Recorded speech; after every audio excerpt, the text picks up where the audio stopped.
Devocional número 25. Evangelio según San Lucas, capítulo 4. Jesús, lleno del Espíritu Santo, volvió del Jordán y fue llevado por el Espíritu al desierto por 40 días, y era tentado por el diablo. Y no comió nada en aquellos días, pasados los cuales tuvo hambre. Entonces el diablo le dijo: Si eres hijo de Dios, di a esta piedra que se convierta en pan. Jesús respondiendo le dijo: Escrito está, no solo de pan vivirá el hombre, sino de toda palabra de Dios. Y le llevó el diablo a un alto monte y le mostró en un momento todos los reinos de la tierra. Y le dijo el diablo: A ti te daré toda esta potestad y la gloria de ellos, porque a mí me ha sido entregada, a quien quiero la doy. Si tú postrado me adorares, todo será tuyo. Respondiendo Jesús le dijo: Vete de mí, Satanás, porque escrito está: Al Señor tu Dios adorarás y a Él solo servirás. Y le llevó a Jerusalén y le puso sobre el pináculo del templo y le dijo: Si eres hijo de Dios, échate de aquí abajo, porque escrito está: A sus ángeles mandará acerca de ti y te guardarán, y en las manos te sostendrán, para que no tropieces con tu pie en piedra. Respondiendo Jesús le dijo: Dicho está, no tentarás al Señor tu Dios. Y cuando el diablo hubo acabado toda tentación, se apartó de él por un tiempo. Y Jesús volvió en el poder del Espíritu a Galilea, y se difundió su fama por toda la tierra de alrededor, y enseñaba en las sinagogas de ellos, y era glorificado por todos. Vino a Nazaret, donde se había criado, y en el día de reposo entró en la sinagoga conforme a su costumbre, y se levantó a leer. Y se le dio el libro del profeta Isaías, y habiendo abierto el libro, halló el lugar donde estaba escrito: El Espíritu del Señor está sobre mí, por cuanto me ha ungido para dar buenas nuevas a los pobres.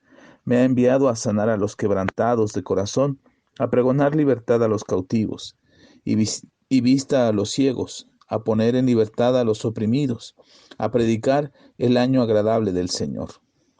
Y enrollando el libro, lo dio al ministro y se sentó, y los ojos de todos en la sinagoga estaban fijos en él. Y comenzó a decirles: Hoy se ha cumplido esta escritura delante de vosotros.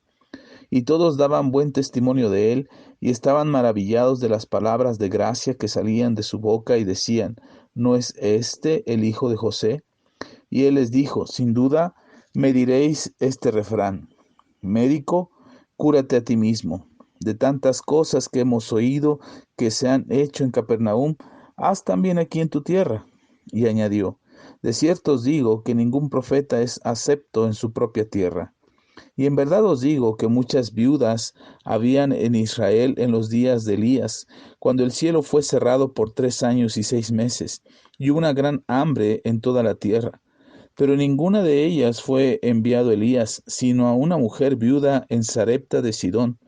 Y muchos leprosos había en Israel en tiempo del profeta Eliseo, pero ninguno de ellos fue limpiado, sino Naamán el sirio.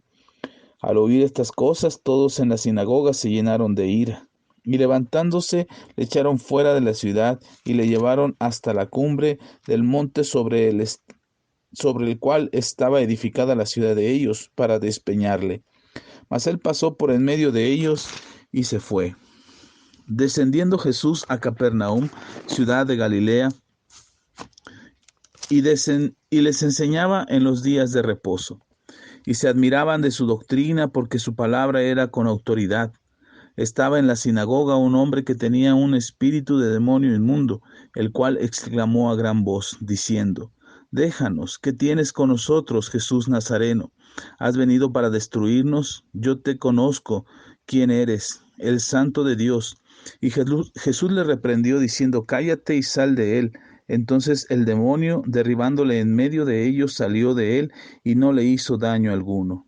Y estaban todos maravillados y hablaban unos a otros diciendo: ¿Qué palabra es esta que con autoridad y poder manda a los espíritus inmundos y salen? Y su fama se difundía por todos los lugares de los contornos. Entonces Jesús se levantó y salió de la sinagoga y entró en casa de Simón. La suegra de Simón tenía una gran fiebre y le rogaron por ella. e inclinándose hacia ella, reprendió a la fiebre, y la fiebre la dejó, y levantándose ella, al instante le servía. Al ponerse el sol, todos los que tenían enfermos de diversas enfermedades los traían a él, y él, poniendo las manos sobre cada uno de ellos, los sanaba. También salían demonios de muchos, dando voces y diciendo: Tú eres el Hijo de Dios. Pero él los reprendía y no les dejaba hablar, porque sabían que él era el Cristo. Cuando ya era de día, salió y se fue a un lugar desierto, y la gente le buscaba, y llegando a donde estaba, le detenían para que no se fuera de ellos. Pero él les dijo: es necesario que también en otras ciudades anuncie el evangelio del reino de Dios, porque para esto he sido enviado. Y predicaba en las sinagogas de Galilea.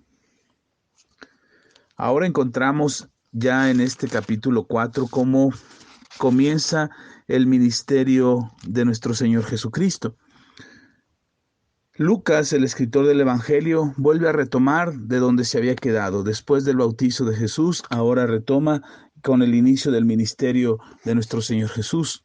Recordemos que habíamos visto una pausa donde Lucas nos cuenta la genealogía de Jesús, y ahora vuelve a retomar la historia en donde había quedado, que era el bautismo de nuestro Señor Jesucristo, donde empieza diciendo que Jesús estaba lleno del Espíritu Santo. Recordemos que el Espíritu Santo había venido sobre él en forma de una paloma, y ahora empieza su ministerio. Pero cuando empieza su ministerio, Jesús es llevado al desierto por el Espíritu Santo, y en un ayuno de 40 días y 40 noches en los cuales no probó alimento. Después, cuando hubo terminado el ayuno, ahí muchos teólogos y muchos estudiosos de la Biblia suponen que durante estos 40 días y 40 noches de ayuno y oración, Jesús estuvo preparando, recibiendo instrucciones del Padre, fortaleciendo su fe, recordando las Escrituras y recordando su propósito por el cual estaba aquí en la tierra. Si bien la Biblia no nos describe qué pasó durante estos 40 días y 40 noches, debemos entender que era un tiempo de oración y de preparación espiritual. ¿Por qué podemos suponer esto? Porque el Señor Jesús más adelante, en un caso como lo leímos en el Evangelio de Marcos, en un caso donde un muchacho no pudo ser liberado, él hace una aclaración y dice que ese tipo de espíritus solo salen con oración y ayuno. Él entiende que el ayuno y la oración son importantes para alcanzar una mejor situación espiritual, un mejor ánimo espiritual y una fortaleza espiritual por medio del ayuno y la oración. No porque eso nos haga más espirituales, sino porque dejamos de depender completamente de la carne para fortalecernos en el espíritu a través del ayuno y la oración. No es una receta mágica, ni es una manera de convencer a Dios de que nos conceda algo. Es a través del ayuno y la oración que echamos fuera la incredulidad, que echamos fuera la duda, que podemos fortalecernos en la fe y esperar que Dios haga lo que nosotros estamos orando o pidiendo al Señor, pero no porque nuestra oración y nuestro ayuno lo hayan convencido, sino porque ahora nosotros estamos convencidos de que Él puede hacerlo. Así es que eso es lo que nos comenta Lucas en este capítulo 4, y hace mención acerca de la tentación de Satanás sobre Jesús. Satanás le insiste a Jesús y le dice: si en verdad eres hijo de Dios. Esa es una frase que Satanás utiliza muy frecuentemente con todos los cristianos, con todos aquellos que hemos decidido creer en Jesús. Porque Satanás quiere desafiarnos a que nosotros le demostremos de que Dios es real, que Dios es verdadero, que Dios existe, y trata de desafiarnos poniéndonos pruebas, poniéndonos dificultades, estorbándonos, trayendo tentación, haciéndonos creer que Dios no está con nosotros. Porque en el momento de mayor angustia y en el momento de mayor desesperación sentimos que Dios no está con nosotros, pero no es verdad. Dios está con nosotros todo el tiempo. Dios ha prometido que así será, y Dios quiere hacernos saber en nuestro corazón y que tengamos presente que Él está con nosotros. Sin embargo, Satanás nos hace pensar y nos hace creer que Dios no está con nosotros. Y cuando nos prueba o cuando nos pone un engaño, en una trampa donde dice: si en verdad Dios está contigo, ¿por qué no has sanado? Si en verdad Dios está contigo, ¿por qué te enfermas? ¿O por qué tu hijo se fue de la casa? ¿O por qué te peleaste con con tu marido, por qué tienes problemas financieros, o por qué pasa esto en tu cuerpo, o por qué pasa esto en tu vida. Si Dios estuviera contigo, nada de esto pasaría. Pero es muy bueno ver la respuesta de Jesús, porque Jesús responde con tres verdades que deberían de marcar nuestras vidas. La primera de ellas, Jesús responde, escrito está.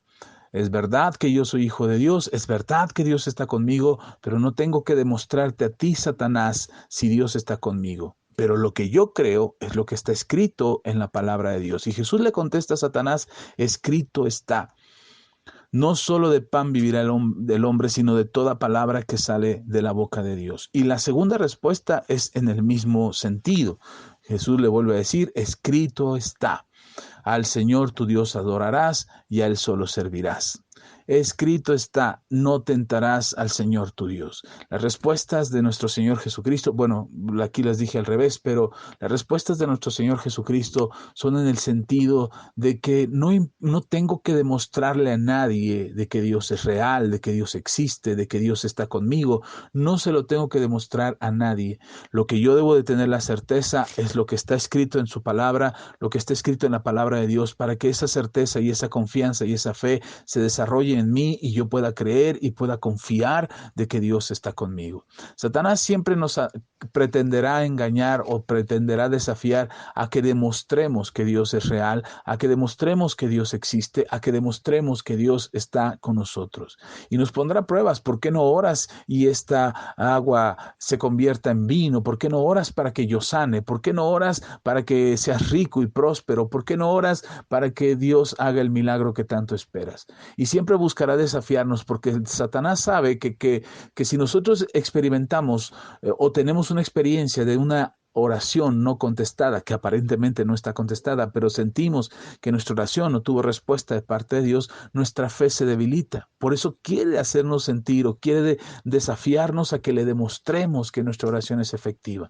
Pero nosotros no tenemos que demostrar que nuestra oración es efectiva. Nosotros no tenemos que demostrar que Dios es real. No tenemos que demostrar que Dios existe y es verdadero. Nosotros no tenemos que demostrar que Dios responde a nuestras oraciones o que Dios hace milagros hoy en día. No tenemos que demostrar eso.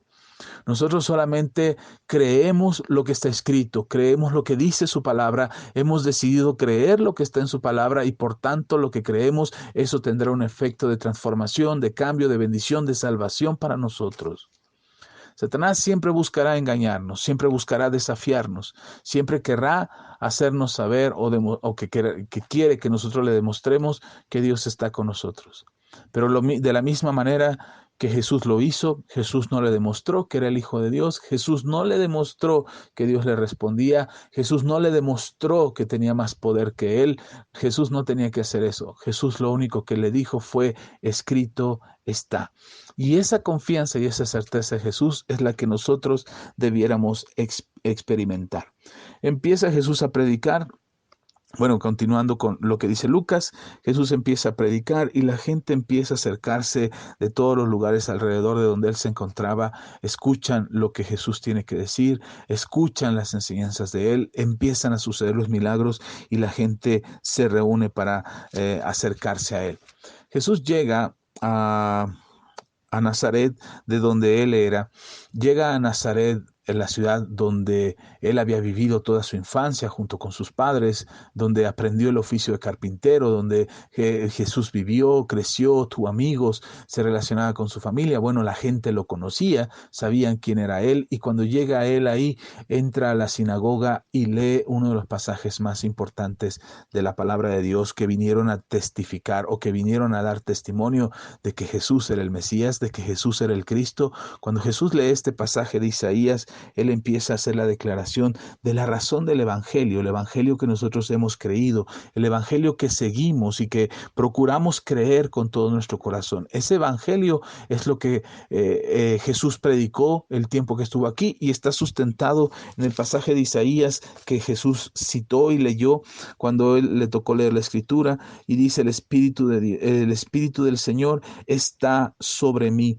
Y esa declaración acababa de cumplirse apenas unas horas antes, unos días antes, cuando Juan el Bautista lo bautizaba en el río Jordán y el Espíritu de Dios venía sobre él en forma de paloma. Ahora Jesús lo hace delante de la sinagoga, en el lugar de su llamado, en el lugar de la convocación espiritual, que era la sinagoga, donde el pueblo era convocado a escuchar la escritura del Señor. Ahí es donde va Jesús, cita la escritura, empieza a leerla, y después de que lo leyó, la gente estaba sorprendida, y Jesús hace la declaración que nos da la certeza a nosotros de que Él es el Mesías, el Cristo, el enviado de Dios para cumplir esta palabra. Jesús les dice, sentándose ahí en la sinagoga junto con ellos, les dice: hoy se ha cumplido esta escritura delante de vosotros. Es decir, ahora lo que he leído, lo que he anunciado, lo que he proclamado ahora mismo, ahora tiene cumplimiento, porque yo soy aquel sobre el cual el Espíritu de Dios está para que se cumpla esta palabra. Y Jesús empieza a predicar. La gente lo cuestiona acerca de su autoridad, acerca de si él podía en verdad hacer los milagros que decía, y le cuestionan acerca de si él es quien dice ser. Y eso normalmente pasa porque la gente lo conoce, la gente lo había visto, nunca lo había visto predicar, nunca lo había visto sanar enfermos. Todos los 30 años que Jesús estuvo en Nazaret, no sanó enfermos, no andaba predicando, no andaba haciendo milagros de ninguna manera. Su ministerio empezó hasta los 30 años, cuando el primer milagro que nos cuenta el apóstol Juan, de que el agua fue convertida en vino, fue el primer milagro que él hizo. Pero fue hasta los 30 años, antes no hubo otro milagro. Y por eso, ahora que empieza a anunciar el reino de los cielos y que empieza a declarar las cosas escriturales, las que están escritas en la palabra, y empieza a hacer milagros y señales, ahora le empiezan a cuestionar si en verdad era él el que había de venir. Y Jesús tampoco tiene que demostrarle a la gente nada. Cuando la gente empieza a cuestionarle si en verdad eres tú, porque no sanas, y él mismo se les adelanta y les dice: seguramente ahora me dirán, médico, cúrate a ti mismo. Y Jesús le dice: no hay profeta sin honra, sino en su propia tierra. Es decir, en su propio lugar de origen, donde él había estado durante 30 años, seguramente no creerían que él puede hacerlo, porque no creerían que él es ahora un hijo, el profeta, el Mesías, el Cristo, no porque no lo hubiera sido antes, sino que antes no había sido revelada estas características de Jesús para la ciudad de Nazaret, y ahora que eran reveladas, ellos no podrían creerlo. Cuando nosotros cambiamos, cuando decidimos seguir a Jesús, cuando decidimos acercarnos a Él, generalmente la gente no cree que hayamos cambiado, la gente no cree que seamos personas distintas, que tengamos fe, que Dios nos está ayudando a cambiar. La gente normalmente no cree y nos cuestiona acerca de nuestra fe y pone en tela de juicio si en verdad hemos decidido cambiar, o solamente es una llamarada de petate, o solamente es una buena intención, pero realmente no es un cambio. Jesús no tiene que demostrarles nada, las evidencias se irán dando a notar. Jesús irá mostrando su testimonio, irá haciendo saber lo que realmente es y quién realmente es. Así es que por eso la gente, cuando lo escuchaba, se sorprendían de la autoridad con la que él hablaba. Y estaban maravillados porque no habían visto a alguien de Nazaret que pudiera hablar y predicar y enseñar y hacer las obras que Jesús hacía. Y viene la liberación de un hombre que, si bien la gente no reconoce en Jesús al Hijo de Dios, los demonios sí lo reconocen. Y Jesús libera a un hombre que estaba endemoniado, y los demonios reconocen quién es Él. Jesús los reprende y los echa fuera. Jesús tiene una autoridad. Algo que mencionaba o he mencionado en la iglesia es que cuando no hay autoridad, lo que se busca es tener control. Y Jesús nos enseñó que nosotros tenemos autoridad, no control. Cuando queremos tener el control de las cosas, cuando queremos tener el control de la familia, cuando queremos tener el control de las circunstancias, de las situaciones, es cuando nos afanamos, es cuando nos angustiamos, es cuando estamos ansiosos, cuando nos desesperamos porque no tenemos el control de las cosas. Jesús no buscó tener el control, pero Jesús tenía autoridad. Y con esa autoridad con la que Jesús se movía, es la misma autoridad que nos delegó a nosotros. Lo vamos a ver más adelante en los evangelios, pero vamos a darnos cuenta que esa misma autoridad que investía a Jesús y que con esa autoridad reprendía al diablo y calmaba tempestades y hacía milagros de sanidad y señales, esa misma autoridad está sobre nosotros. Nosotros no tenemos control. No podemos pretender tener el control, porque el único que tiene control de todas las cosas es Dios. Nosotros tenemos autoridad, autoridad para orar, para reprender al diablo, para orar por los enfermos, para pedir que un milagro suceda, para hacer que nuestras circunstancias cambien. Tenemos esa autoridad, la misma autoridad que Jesús ejerce sobre los demonios, sobre las enfermedades, sobre las circunstancias. Jesús manifiesta esa autoridad y esa autoridad es la que nosotros también tenemos. Jesús llega a la casa de Pedro. Aquí lo menciona Lucas y es importante mencionarlo porque la casa de Pedro se convirtió como en el cuartel de mando, como el lugar donde Jesús escogió para habitar, para estar, y de ahí partían a los diferentes puntos de aquella región de Galilea, de la región de Jerusalén, la región de Judea, y de ahí partían de la casa de Pedro. Era un lugar donde Jesús decidió estar, en la casa que Jesús escogió para habitarla, para estar ahí. Y ahí en esta casa se encuentran con la noticia de que la suegra de Pedro está enferma.